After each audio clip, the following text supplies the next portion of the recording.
Comadre, ya, pero tú lo mueves.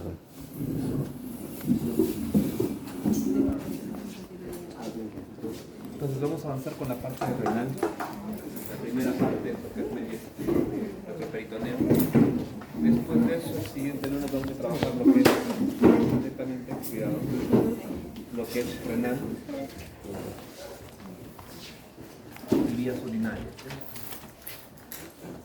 Entonces, cuando hablamos de retroperitoneo, hablamos de un espacio. La cavidad abdominal se va a dividir en dos espacios que son claramente limitados. Uno que es la cavidad peritoneal y otro que es la cavidad retroperitoneal. ¿Qué los limita o qué los divide? El peritoneo parietal. Esto va a marcar el límite, lo que es anterior y lo que es posterior. En esta limitación de lo que es anterior y posterior van a quedar algunos órganos divididos en ambas estructuras. Todos los órganos que quedan completamente en el peritoneo o en el retroperitoneo son órganos retroperitoneales primarios, mientras los que quedan parcialmente compartiendo espacios tanto peritoneal como retroperitoneal son retroperitoneales secundarios. ¿Qué órganos retroperitoneales primarios tendremos? Por ejemplo, son riñón, subglándula suprarrenal, uréteres, la arteria aorta abdominal descendente, la vena cava inferior. Mientras que los órganos retroperitoneales secundarios o aquellos que solo una parte del órgano está en el retroperitoneo son, tenemos ahí el páncreas, el duodeno distal, el colon ascendente, el colon descendente. Entonces, ¿cómo se maneja esto? Un ejemplo, el colon. Tan solo el colon ascendente y descendente son retroperitoneales, mientras el colon transverso, el colon sigmoides son peritoneales. Entonces, parcialmente están envueltos por esta capa de peritoneo parietal. Además, en un plano transversal se van a originar espacios pararenales anteriores, posteriores y perirrenales, que acá lo vamos a ver como detalle. Y como todo espacio tiene límites, su límite superior es esta línea que va desde la 12ª vértebra torácica o dorsal hasta la 12ª costilla, ¿no? Que no viene a ser otra cosa que el límite o el techo del diafragma, ¿cierto? Como límite inferior lo constituyen la base del sacro, las crestas ilíacas, la rama superior del pubis y el diafragma pelviano. Como límite lateral es una línea entre el músculo erector de la columna y los músculos de la pared anterolateral. Estos van a formar los límites laterales. El límite medial está representado por las vértebras lumbares y sacras, mientras el límite anterior lo constituye el peritoneo parietal. Y el límite posterior son todos los músculos de la pared abdominal posterior, ¿no? Cuadrado lumbar, el psoas mayor, psoas menor, que van a dar origen luego al psoas ilíaco, ¿no? Y el psoas ilíaco se va a ir hacia el miembro inferior, ¿cierto? Para tener una inserción en el miembro inferior. ¿En qué trocánter? Mayor, menor del fémur. Trocánter mayor, ¿no? Y además este psoas ilíaco va a hacerle piso, el iliopsoas va a formarle el piso al triángulo de Scarpa o triángulo femoral. Entonces ahí la importancia que tiene este músculo. Hay un cuadro donde están pues, nuevamente lo que vienen a ser la distribución de las estructuras que son retroperitoneales primarias y secundarias. Y acá tenemos el esquema, ¿no? Vemos esto es el peritoneo parietal que hace proyección de sus hojas hacia los órganos. Acá tenemos el duodeno. Si se dan cuenta, el duodeno no está completamente envuelto o cubierto por el peritoneo parietal, deja partes expuestas. Por tanto, el duodeno es un órgano retroperitoneal secundario. A diferencia del riñón, en este caso acá el riñón está completamente cubierto por el peritoneo parietal. Y no solo el riñón, también su uréter. Entonces, ambas estructuras, junto con su glándula suprarrenal, serán órganos retroperitoneales primarios. En un plano transverso se van a generar los espacios. ¿Cómo se van a generar estos espacios? Hay una fascia que va a envolver al riñón, por delante y por detrás, la línea roja. es la fascia renal, en su hoja anterior también llamada fascia de Gerota, y la fascia posterior llamada fascia de Zuckerberg. Estas dos fascias van a unirse formando una zona intermedia que es un espacio, que es el espacio perirrenal. El espacio perirrenal contiene en sí la grasa perirrenal y los elementos del hilio renal. ¿Sí? De la fascia de Zuckerberg hacia la pared muscular también se va a generar un espacio, que es el espacio pararrenal posterior. Este espacio es solamente adiposo o graso, nada más.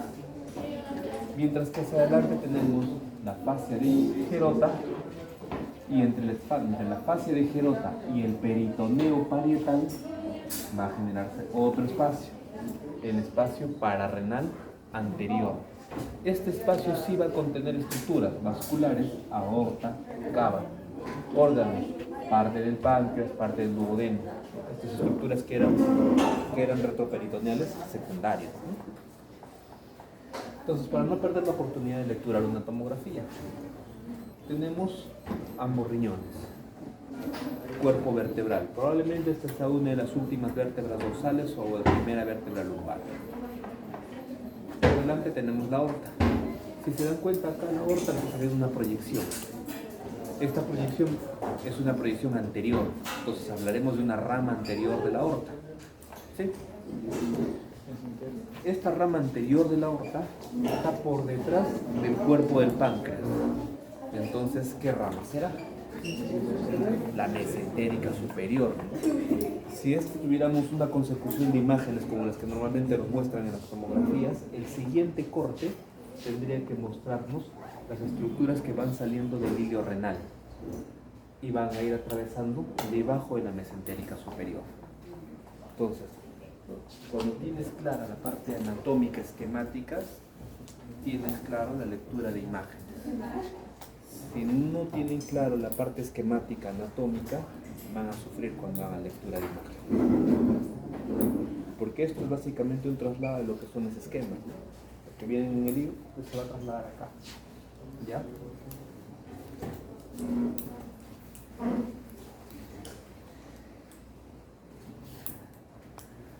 Nuevamente para regresar a esto, ¿no? Veíamos, ¿no?, las estructuras de ambos riñones. No se olviden, ¿cómo se llama la fascia anterior? La hoja anterior de la fascia renal. Gerota, ¿no? Y la hoja posterior. El espacio que se genera entre la fascia de Gerota y el peritoneo parietal. Pararrenal. Anterior, ¿no? El espacio que se genera entre la hoja anterior y la hoja posterior renal. ¿Pararrenal posterior? Perirrenal. Perirrenal. Y el espacio que se genera entre la hoja posterior y el paquete muscular de la pared posterior. Pararrenal posterior. Las hojas parietales. ¿Ah? Las hojas, anterior y posterior. Anterior y posterior. La anterior tiene otro nombre. Gerota Y la posterior. Zucker. Entonces, nuevamente el mismo esquema. Nuevamente el mismo esquema. Tenemos contenido el riñón, su hilio renal, su fascia en su hoja anterior, su fascia en su hoja posterior.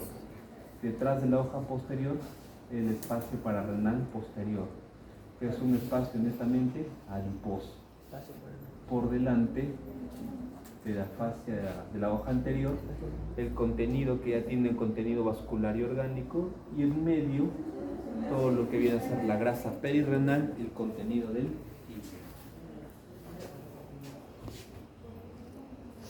Y así como hay una división, un corte transversal, también existe su división por zonas. Hay 3 zonas en el retroperitoneo. Hay la zona 1, que es la centromedial o zona vascular. Esta zona también tiene sus propios límites. En el límite superior, el diafragma, límite inferior, el promontorio del sacro, y límite lateral, psoas ilíaco. Recuerden cómo viajan los fibras del psoas ilíaco, ¿no? Entonces todo lo que se encuentra en este centro es la zona centromedial. Y es una zona vascular porque su principal contenido viene a ser la vena cava inferior y la arteria aorta abdominal descendente, ¿no? ¿Y esto por qué es importante? Porque es importante conocer esta zona. Porque normalmente cuando hablamos sobre todo en temas de trauma retroperitoneal, siempre vamos a hablarlo en términos de zona. Trauma retroperitoneal en zona 1, en zona 2, en zona 3, zona 2 derecha, zona 2 izquierda. Y esto, ¿cómo se puede hacer factible? ¿Cómo se puede evidenciar? Un ejemplo, hace unos días una joven fallece por un trauma por proyectil de arma de fuego en Lima, ¿no? En un restaurante. Entonces, cuando el médico legista hace el informe primario, refiere que es un trauma retroperitoneal en zona 1. Entonces ya uno puede estimar cuáles son las probables estructuras lesionadas, ¿cierto? Y a una vez que procede la necropsia, lo que encuentran es una lesión a nivel de la aorta. La aorta abdominal fue la que fue perforada, ¿no? Por un proyectil de arma de fuego. Y eso me hizo recordar que hace unos años, no recuerdo si en 2017 o 2018, creo que fue en 2018,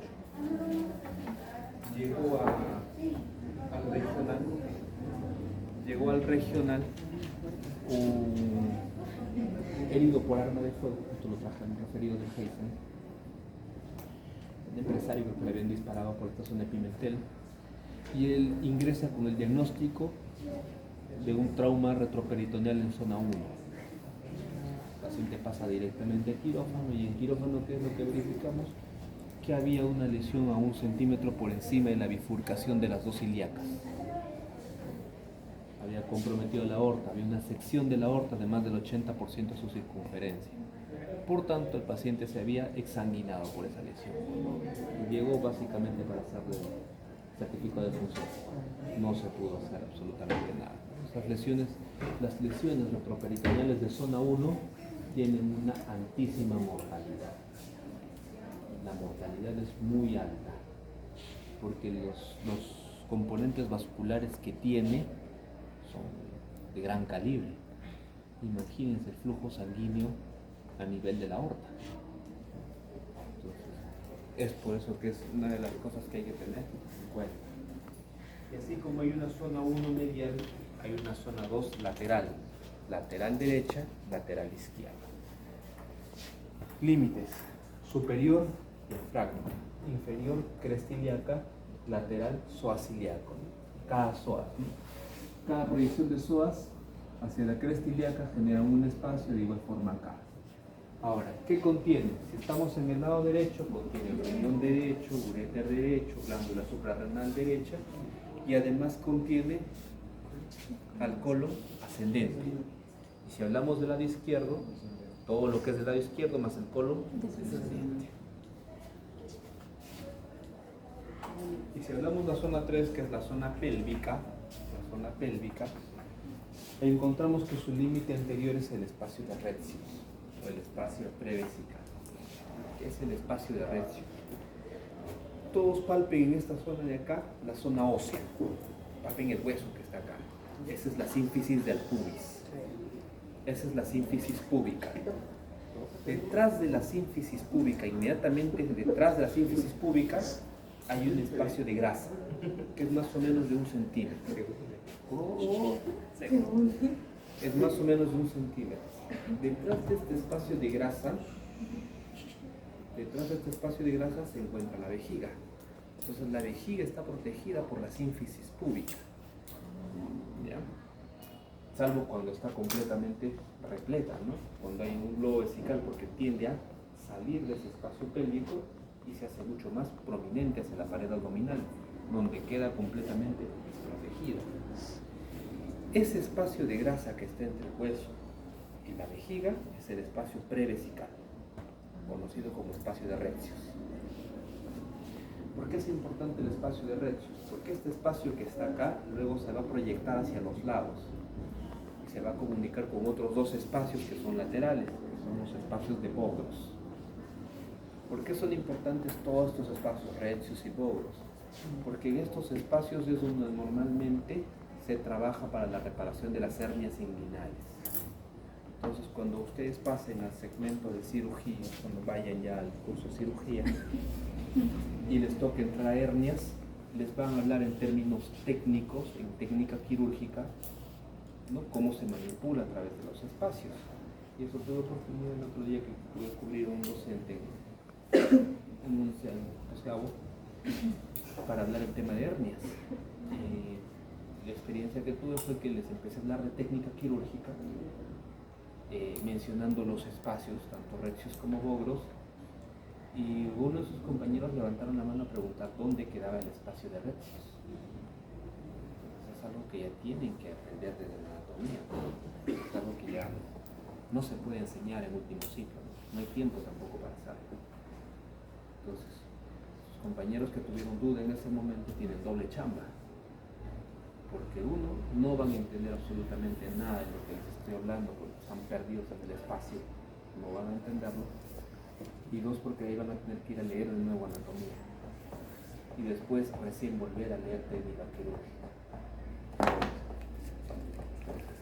Esos son conocimientos que tienen que ir arrastrando desde la anatomía. Por eso que digo, es un segmento importante y que lo van a volver a revisar. Entonces, ese apunte guárdenlo, porque les va a servir.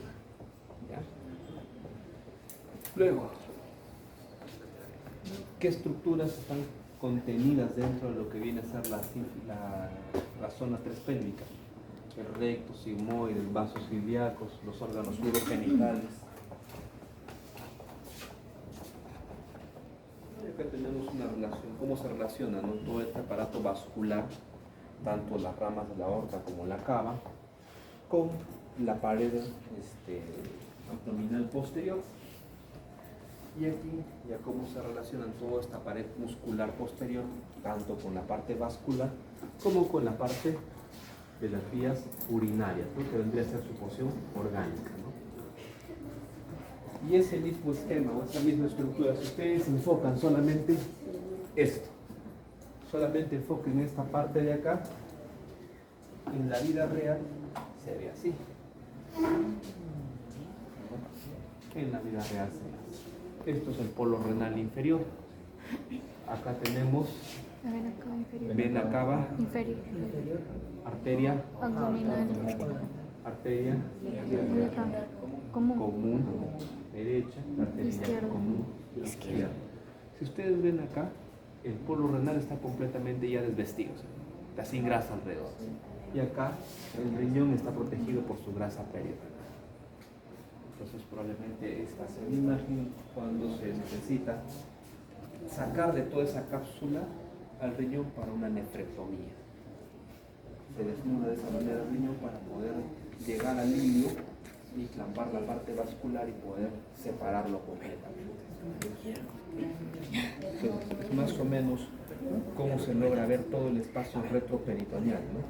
Y hacia la parte posterior de esto ya se encuentra toda la parte muscular. Vamos a encontrar, yendo por esta zona de atrás, el psoas ilíaco. Acá lo que está agarrando son también estructuras vasculares, nerviosas. Son ramas del tronco simpático, nervios genitosemorales, otros nervios que van a transitar por la pared posterior. Entonces, ese es un procedimiento. Se llega a ver eso cuando se va a operar por una nefrectomía para trasplante, por causas de cáncer, por temas inmunitarios. Entonces, si se dan cuenta, retroperitoneo es netamente hablar de espacios, límites y contenido. ¿Sí? No se olviden de los espacios perirrenales y pararrenales, anterior y posterior. Y en lo que viene a ser las zonas 1, 2 y 3, sus respectivos límites con su contenido. Al igual que los límites de la zona retroperitoneal en general, ¿no? Entonces, es corto, así que me imagino que así como un mediastino, en retroperitoneo van a sacar 20.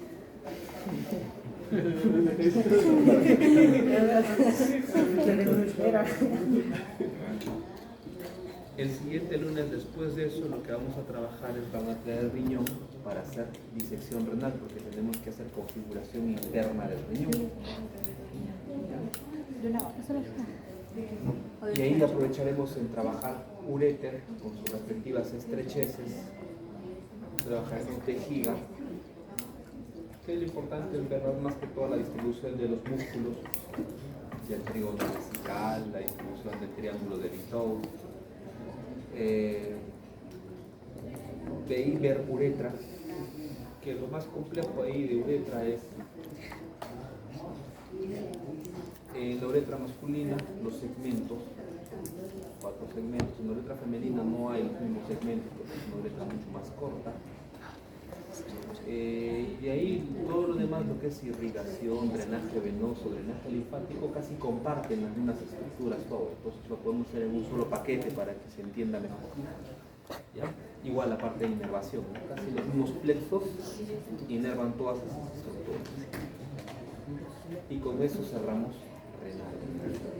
Y al siguiente lunes estamos arrancando digestivo, que yo estimo debemos hacerlo en 4 bloques para tratar de hacerlo lo más digerible posible digestivo. Y a más tardar yo estimo que el 11 de diciembre estamos cerrando el curso conmigo. ¿11 de diciembre? ¿Qué? ¿Fue el Cumpleaños. Compartido. En diciembre, la quincena de diciembre para adelante casi no se cuenta. Porque es una semana de exámenes finales y examen de avanzados y ahí se toma. Antes de eso tenemos que acabar. Mi plan es del 11 cerrar todo para dejarlos libres de que tengan tiempo de estudiar para todo lo que se les van a acumular en los teóricos.